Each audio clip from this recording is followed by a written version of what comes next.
Hey everybody, this is a quick video in case you have a Subaru Legacy and you need to know how to operate the windshield wipers.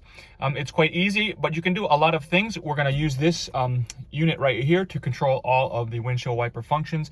So a couple things that we can go through. First of all, if you want to get the spray on the window and then wipe it off, what we're going to do is we're going to pull this whole thing towards us and hold it.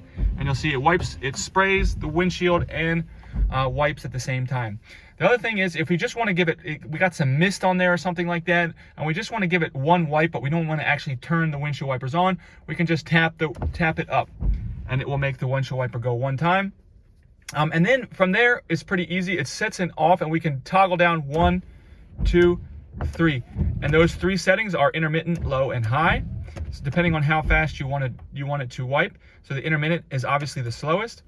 And then once it's in intermittent, we can actually then toggle this down. If we want it to be really, really, really intermittent, we can do it like this. And you can see it's only, and then if we want it to go slower,